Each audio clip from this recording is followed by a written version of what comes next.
Hi hello, Rajeev വ്ളോഗ്സിലേക്ക് എല്ലാവർക്കും വലിയൊരു സ്വാഗതം. ഇന്ന് അമ്മ നിങ്ങളോട് പറയാനായിട്ട് പോണത് കുറച്ച് കാര്യങ്ങൾ പറയണം, കുറച്ച് ടോപ്പിക്കാണ്. അത് നിങ്ങളെല്ലാവരും അതെങ്ങനെ ഞാൻ പറയണതെന്നുള്ളത് ശ്രദ്ധിച്ച് കേൾക്കണം. അപ്പോൾ സ്കിപ്പ് ചെയ്യാതെ കേൾക്കണം, അത് അനുകരിച്ചോളൂ, നല്ലതേ വരുള്ളൂ. ഓക്കെ. അപ്പോൾ വീഡിയോയിലേക്ക് കിടക്കണതിൻ്റെ മുന്നേ ഞാൻ പറയുകയാണ്, എന്നെ എല്ലാവരും സപ്പോർട്ട് ചെയ്യണം. ഇത് ആദ്യമായിട്ട് കാണുന്നവരെ സബ്സ്ക്രൈബ് ചെയ്ത് തന്നെ കാണാൻ ശ്രദ്ധിക്കണം. പിന്നെ ലൈക്ക് ചെയ്യണം. ഇത് എല്ലാവർക്കും ഇഷ്ടപ്പെട്ടിട്ടുണ്ടെങ്കിൽ എല്ലാവരിലേക്കും ഷെയർ ചെയ്ത് എത്തിക്കണം. അപ്പോൾ ഇനി നമ്മ കാര്യത്തിലേക്ക് വരട്ടെ. അപ്പോൾ കാര്യം എന്ത് കഴിഞ്ഞാൽ നമ്മൾ വീട്ടിൽ എങ്ങനെയാണ് വീട്ടിലെ ഒരു സ്ത്രീ ചെയ്യേണ്ടതെന്നുള്ളതാണ്. എൻ്റെ കാരണവന്മാർ എന്നോട് പറഞ്ഞിട്ടുണ്ടായിരുന്നതാണ്.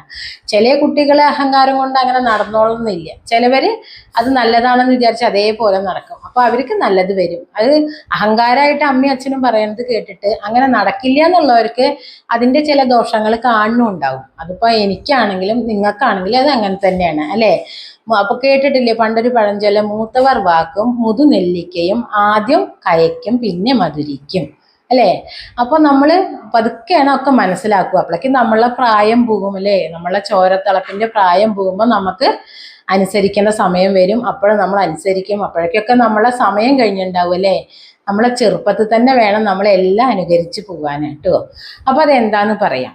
ഒരു വീട്ടിലെ ഒരു സ്ത്രീ എന്ന് പറഞ്ഞു കഴിഞ്ഞിട്ടുണ്ടെങ്കിൽ അവള് രാവിലെ നേരത്തെ എണീറ്റ് 5 മണി പറയാച്ചാൽ 5 മണിക്കെങ്കിലും എണീക്കണം എന്നാണ്. ഇനിയിപ്പോൾ അത് സാധിക്കണം എന്നില്ല. 6 മണിക്കെങ്കിലും എഴുന്നേറ്റ് കുളിച്ച് നമ്മളെ ഫോട്ടത്തിനൊരു വിളക്കൊക്കെ വെച്ച് അങ്ങനെ ഒരു ദിവസം തുടങ്ങണം. പിന്നെ സന്ധ്യ സമയത്ത് പ്രത്യേകിച്ചും ചെയ്യേണ്ട കാര്യം, രാവിലെ അടിച്ച് തുടച്ച വീടാണെങ്കിലും ഒരു 4:30 സമയമായി കഴിഞ്ഞാൽ നമ്മളെ വീടൊക്കെ ഒന്ന് അടിച്ച് തുടയ്ക്കാൻ സാധിച്ചില്ലെങ്കിലും അടിച്ചു വരുമെങ്കിലും വേണം. പണ്ട് നമ്മളെ വീട്ടിലെല്ലാവരും ചാണകം തളിക്കൂലേ? ഇപ്പൊ ചാണകവെള്ളം ഒന്നും തളിക്കാൻ കിട്ടിയില്ലെങ്കിൽ നമ്മൾ ഒരു ലേശം കല്ലുപ്പ് വെള്ളത്തിൽ ജസ്റ്റ് ഒന്ന് ഒരു നുള്ളിട്ടിട്ട്, അത് വെച്ചിട്ട് ഒരുപാട് കല്ലുപ്പ് ഇടുമൊന്നും വേണ്ട, ഒരു പിഞ്ചിട്ടിട്ട് സാധിക്കുക വെച്ചാൽ ഒരു നുള്ളു മഞ്ഞൾ അതിലൊന്ന് കലർത്തിയിട്ട് ഒന്ന് തളിച്ചാലും വീട് ശുദ്ധമായി. പിന്നെ സന്ധ്യ സമയത്ത് നമ്മൾ ചില കാര്യങ്ങൾ ചെയ്യരുത്. അതെന്താ വെച്ചാൽ വിളക്കിൻ്റെ സമയത്ത് നമ്മളുണ്ടല്ലോ, ദേഷ്യം വന്നാൽ പോലും തെറികൾ വായെന്നുണ്ടല്ലോ വേണ്ടാത്ത അശ്ലീലങ്ങൾ, അത് നമ്മൾ എങ്ങനെയെങ്കിലും കുറച്ചേ പറ്റൂ. ലഹള കൂടുക അങ്ങനെയൊക്കെ ഉണ്ടല്ലോ, അത് നമ്മൾ ചെയ്യരുത്. കാരണം മഹാലക്ഷ്മി നമ്മളെ വീടിൻ്റെ പടി ഇറങ്ങി പോകും. അറിയാലോ, മഹാലക്ഷ്മി നമ്മളെ വീട്ടിലേക്ക് കയറി വരുന്ന സമയമാണ് സന്ധ്യാസമയം, നമ്മൾ വിളക്ക് വെക്കുന്ന സമയം. ആ സമയത്ത് വീട്ടിലുള്ളവർ കുട്ടികളാണെങ്കിലും തന്നെ അച്ഛനും അമ്മയാണെങ്കിലും നമ്മൾ ലഹള കൂടാതെ നമ്മൾ ശ്രദ്ധിക്കണം. പിന്നെ ഉണ്ടല്ലോ, ആ സമയത്ത് അതുവരെ മുടി കെട്ടിവെച്ച സ്ത്രീ ആ സമയത്ത് മുടി ഒന്ന് വേടർത്തട്ടെ അല്ലെങ്കിൽ ഒന്ന് പേൻ ചെയ്തട്ടെ, അത് ചെയ്യരുത്. അതൊക്കെ തെറ്റാണ്.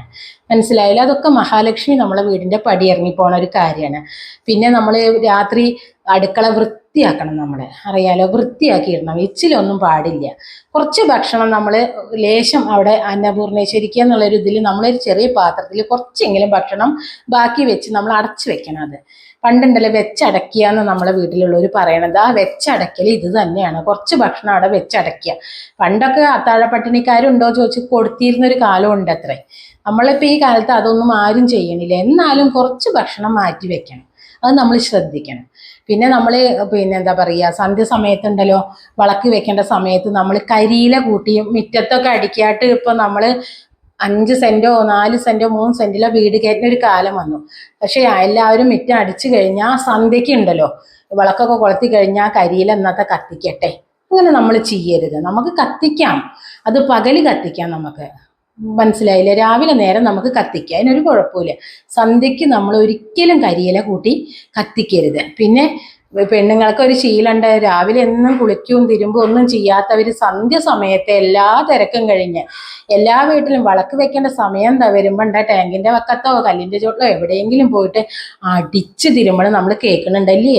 അത് നമ്മൾ പാടെ ഒഴിവാക്കണം. സന്ധ്യയ്ക്ക് നമ്മൾ തല്ലരുത്. പണ്ട് നമ്മളെ കാരണവന്മാർ പറഞ്ഞു തരുന്ന കാര്യങ്ങളാണത്. ഇതൊന്നും ഒരു വാസ്തുവിനെ പറ്റിയിട്ടോ ഒന്നുമല്ല. അത് നമുക്ക് നല്ല കാര്യങ്ങൾ പറയാന്നേ ഉള്ളൂ. നമ്മൾ സന്ധ്യയ്ക്ക് അതുവരെ തിരുമ്പാത്ത തുണി ഒരിക്കലും തിരുമ്പരുത്. പിന്നെ ഉണ്ടല്ലോ വെള്ളം ഇങ്ങനെ ഒറ്റി ചാടണം, അതൊക്കെ മഹാദോഷമാണ് വീട്ടിലേക്ക്. അങ്ങനെ നിങ്ങൾ ആരും ചെയ്യാതിരിക്കാൻ ശ്രമിക്കണം കേട്ടോ. തുണി കഴുകാം, നമുക്ക് പകലൊക്കെ കഴുകാം, ഈ സന്ധ്യ സമയത്ത് മാത്രം ഒഴിവാക്കണം. പിന്നെ സന്ധ്യയ്ക്ക് നമ്മൾ കുളിക്കാൻ പാടില്ല. സ്ത്രീകളാണെങ്കിലും പുരുഷന്മാരാണെങ്കിലും പണ്ടൊക്കെ കുളത്ത് പോയി കുളിക്കും, അതിനത്ര ദോഷമില്ല. ഇന്നൊക്കെ കുളിമുറിയില്ല. നമ്മളിവിടെ വിളക്ക് വെക്കേണ്ട സമയത്ത് പൈപ്പ് തുറന്ന് വെള്ളം ചാടുന്ന സൗണ്ട് കേൾക്കാൻ പാടില്ല എന്നാണ് പറയുന്നത്. അപ്പോൾ നിങ്ങൾ കുളിക്കണത് ആ സന്ധ്യ സമയം ഒന്ന് കഴിഞ്ഞോട്ടെ. നിങ്ങൾ കടക്കാൻ നേരത്തെ മേല് കഴുകിക്കോളൂ, അതിനൊരു വിരോധവും ഇല്ല. അപ്പോൾ എന്താ എപ്പോൾ വേണമെങ്കിലും ചെയ്യാം. പക്ഷെ വിളക്ക് വെക്കുന്ന സമയം കുറച്ച് സമയം നമ്മൾ ഒഴിവാക്കുക. അപ്പോൾ അങ്ങനെയൊക്കെ നിങ്ങൾ എപ്പോഴും ചെയ്യണം. അതുപോലെ രാത്രി നമ്മൾ ഭക്ഷണമൊക്കെ കഴിച്ചു കഴിഞ്ഞ് അടുക്കള നന്നായി തൂത്ത് തുടച്ച് വൃത്തിയാക്കിയിട്ട് വേണം കടക്കാൻ. രാവിലെ നീച്ച് വരുമ്പോൾ നമ്മൾ കാണുന്നത് ആ വൃത്തിയുള്ള അടുക്കളയായിരിക്കണം. അപ്പോൾ എന്താ വെച്ചാൽ നമുക്കൊരു പോസിറ്റീവ് എനർജി ഉണ്ടാവും. നമുക്ക് പാചകം ചെയ്യാനൊക്കെ ഒരു പ്രത്യേക ഉന്മേഷം കിട്ടും. നേരെ മറിച്ച് നമ്മൾ അടുക്കള 4 പുറയും വറ്റും വെള്ളവും ഇച്ചിലൊക്കെ ആയി പോയി കഴിഞ്ഞാൽ രാവിലെ എണീറ്റ് വരുമ്പോൾ നമ്മളിത് കാണുന്നതോടുകൂടി അന്നത്തെ നമ്മളെ എല്ലാ മൂടും പോയില്ലേ. പിന്നെ നമുക്ക് തോന്നുക എന്താ, ഈശ്വര ഇനി എന്താ അതാ, ഞാൻ ആകെ തിരിഞ്ഞു, എനിക്ക് വയ്യ, അന്ന് പണി എനിക്ക് ഒരുങ്ങും തോന്നുന്നില്ല. ആദ്യം അത് വൃത്തിയാക്കുക ചെയ്യുക, നമ്മൾ ചായ ഉണ്ടാക്കുക ചെയ്യുക, പാചകം ചെയ്യുക. അപ്പൊ നമ്മൾ തലേ ദിവസം തന്നെ വൃത്തിയാക്കിയിട്ട് വേണം കടക്കാൻ.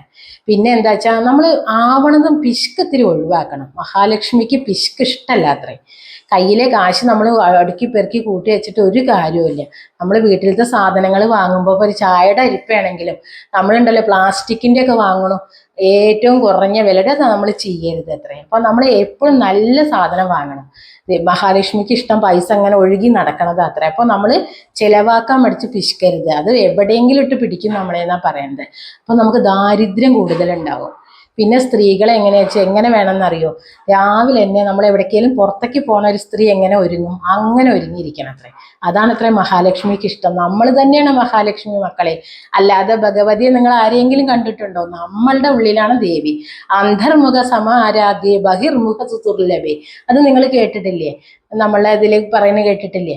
അത് തന്നെയാണ് സത്യം. നമ്മളെ ഭഗവതി ഒളിച്ചിരിക്കുന്നത് നമ്മളെ ഹൃദയത്തിൽ തന്നെയാണ്. അപ്പൊ നമ്മൾ തന്നെയാണ് മഹാലക്ഷ്മി. നമുക്കൊരു ധൈര്യം വേണം അല്ലേ, നമ്മളെ കോൺഫിഡൻ്റ് ആണത്. അപ്പൊ നമ്മൾ എങ്ങനെ വേണം, നമുക്ക് ദേഷ്യം വരികയൊക്കെ ചെയ്യും. പക്ഷെ ആ ദേഷ്യം വരുന്നതൊക്കെ നമ്മൾ എന്ത് ചെയ്യണം, ഒതുക്കി. നമ്മൾ ഭൂമിദേവിയുടെ എത്ര ഒതുക്കം വേണം ഒരു പെണ്ണിന് അല്ലേ. അപ്പൊ മക്കളോട് നമ്മൾ എങ്ങനെ വേണം പെരുമാറാൻ, സൗമ്യമായി പെരുമാറണം.